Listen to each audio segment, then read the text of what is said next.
Guys ഞങ്ങളിതേ അമ്മയുടെ വീട്ടിലോട്ട് പോവാ കേട്ടോ. ചുറ്റുങ്ങരയിലാണ് അമ്മ വീട്. അവിടെ നിന്ന് മീനഭരണി അങ്ങനെ ഉത്സവങ്ങളൊക്കെ നടക്കുന്ന ഒരു ടൈമാണ്. ഞങ്ങൾക്ക് കുംഭഭരണിയോ ഒന്നാമത് കൂടാൻ പറ്റിയില്ല. ഇതിനെങ്കിലും കൂടുമെന്ന് ഞങ്ങൾ ഉറപ്പിച്ച് തന്നതാ. അപ്പം ഒരു 11 മണിയൊക്കെ ആയപ്പോൾ ഞങ്ങൾ വീടെത്തി. ഇവിടുന്ന് കുറച്ച് നേരം ഒന്ന് എല്ലാവരുമായിട്ട് ഇരുന്ന് സംസാരിച്ചൊന്ന് ഫ്രഷൊക്കെ ആയിക്കഴിഞ്ഞ് രാത്രി 1 മണി ആ ഒരു സമയത്താണ് കേട്ടോ ഞങ്ങൾ പോകുന്നത്. ഞാൻ ഈ ടൈം എടുത്ത് പറയാൻ കാരണം ആ സമയത്തും അവിടെയുള്ള തിരക്കൊന്ന് കാണണം.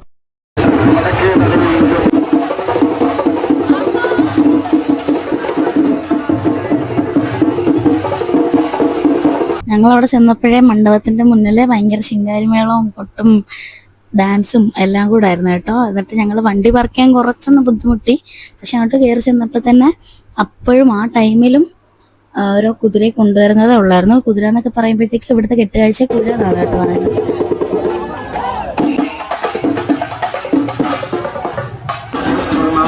കുംഭഭരണിക്ക് 13 കരക്കാരുണ്ടാക്കുന്ന കെട്ടുകാഴ്ചകളാണെന്നുണ്ടെങ്കിൽ ഇതിന് മീനഭരണിയുടെ പ്രത്യേകത എന്ന് പറയുന്നത് ഇതിനെല്ലാവർക്കും ഇൻഡിവിജ്വലായിട്ട് നമുക്ക് വേണമെങ്കിൽ കെട്ടുകാഴ്ച ഉണ്ടാക്കി അമ്മയുടെ മുന്നിൽ സമർപ്പിക്കുന്നു എന്നുള്ളൊരു കോൺസെപ്റ്റിലാണ് കേട്ടോ ഇവിടെ മീനഭരണി ആഘോഷിക്കുന്നത്. കുംഭഭരണി കഴിഞ്ഞ് കറക്റ്റ് ഒരു മാസം കഴിയുമ്പോഴത്തേക്കും കുംഭത്തിലുള്ള ഭരണി കുംഭഭരണിയായിട്ടും കറക്റ്റ് ഒരു മാസം കഴിഞ്ഞ് മീനത്തിലുള്ള ഭരണി മീനഭരണിയായിട്ടുമാണ് കേട്ടോ ആഘോഷിക്കുന്നത്. ഇതിൻ്റെ വീഡിയോയ്ക്കകത്ത് ഞാൻ ചുമ്മാ ഈ ഒരു ഉത്സവത്തിന്റെ ആംബിയൻസ് ഒക്കെ കാണിച്ചൊരു വീഡിയോ എടുക്കാമെന്ന് വിചാരിച്ചു.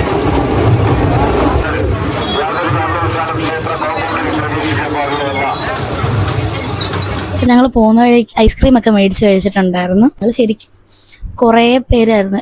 ഞങ്ങളുടെ കസിൻസും ഇല്ലെങ്കിൽ അമ്മ വീടും ഞങ്ങളുടെ അപ്പച്ചിയുടെ വീടും ഒക്കെ അടുത്തടുത്തായി ഇവിടെ ചുറ്റുള്ളങ്ങരയിൽ തന്നെ. അപ്പൊ ഞങ്ങൾ ശരിക്കും ഒരുപാട് പേരായിട്ടായിരുന്നു. ഈ വട്ടം ആരും ഇല്ല, എല്ലാവരും ഓരോരോ കാര്യങ്ങളായിട്ട് ഇപ്പൊ സ്ഥലത്തില്ല. അപ്പം ഞങ്ങൾ 3 മാത്രമായി ഏറ്റവും ലാസ്റ്റ് ഇപ്പൊ പോകുന്നത്.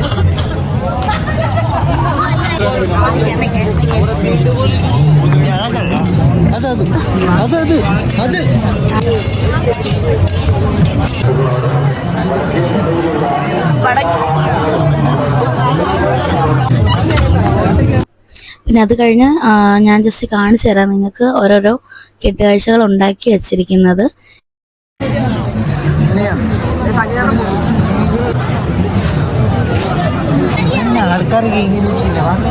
ഈ കുതിരയാണ് മെയിനായിട്ട് ഇവിടെ എല്ലാവരും ഉണ്ടാക്കുന്നത്. ഇപ്പം നമുക്ക് കൊച്ചു പിള്ളേർക്ക് ഉൾപ്പെടെ എല്ലാവർക്കും ഇതുപോലെ കുതിര ഉണ്ടാക്കണം എന്നുണ്ടെങ്കിൽ ഉണ്ടാക്കി വെക്കാം. എന്നിട്ടത് ഒരു ഫുൾ നൈറ്റ് മൊത്തം അമ്മയുടെ മുന്നിൽ പ്രദർശിപ്പിക്കും എന്നുള്ള രീതിക്കാണ് കേട്ടോ. എന്നിട്ട് ചെറിയ ചെറിയ കുതിരകൾ എന്തിന് ഈ അരിമണിയിൽ വരെ കുതിരകളുടെ മീൻസ് ആ ഒരു ഷേപ്പിൽ ചെടുക്കും. അങ്ങനെ പെൻസിലിനകത്തുള്ളതൊക്കെ ഞാൻ വീഡിയോ എടുത്തിട്ടുണ്ട്. ഞാൻ ഒരുപാട് വീഡിയോസ് ഒന്നും എടുത്തിട്ടില്ല, ജസ്റ്റ് കുറച്ച് കാര്യങ്ങൾ മാത്രമേ വീഡിയോസ് എടുക്കാൻ പറ്റുള്ളൂ. അത് കഴിഞ്ഞിട്ട് നിന്നും എതിരേൽപ്പ് ഉടൻ തന്നെ ആരംഭിക്കുന്നതാണ്. അതുപോലെ കുംഭഭരണിക്ക് ഈ ഒരു കേട്ടോ അവിടെ തേരും കുതിരയൊക്കെ വെക്കുന്നത്. ഞാൻ പറഞ്ഞില്ലേ 13 കരകളുടെ ഉത്സവമാണ് കുംഭഭരണി എന്ന് പറയുന്നത്. അപ്പം ഈ ഒരു രീതിക്ക് ഒരുക്കി വെക്കും. പാഞ്ചാലി ഹനുമാനും കൂടെ പ്രതിമ ഇങ്ങനെ വെക്കാറുണ്ട് കേട്ടോ.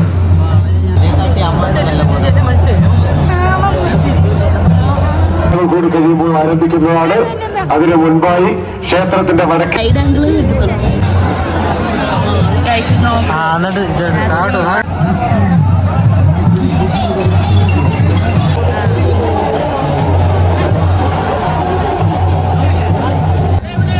ഇവിടെ എഴുന്നള്ളത്തൊക്കെ നടക്കുന്നത് ശരിക്കും ഒരു 4 മണി 4:30 ആ ഒരു സമയത്താണ്. അത് ഫുള്ളൊന്നും കാണാൻ ഞങ്ങൾ നിന്നില്ല.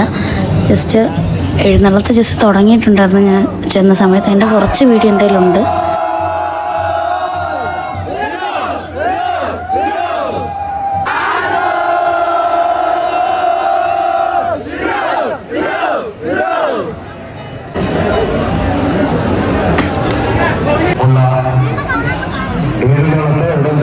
ക്ഷേത്രത്തിന്റെ വടക്കേ നടുവിൽ പാർക്ക് ചെയ്തിരിക്കുന്ന ഇരുചക്ര വാഹനങ്ങൾ എത്രയും വേഗം അവിടെ നിന്ന് മാറ്റിത്തരണമെന്ന് അറിയിക്കുകയാണ്.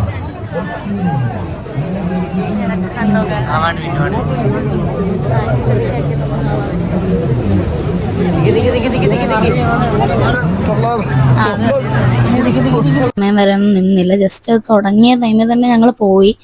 കാരണം നല്ല ടയേർഡായിരുന്നു. അതുകൊണ്ട് ഞങ്ങൾ എല്ലാവരും ഇങ്ങനെ തിരിച്ചു പോന്നു.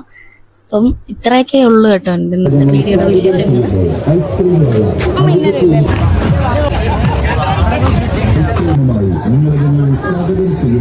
ദക്ഷിണ വേള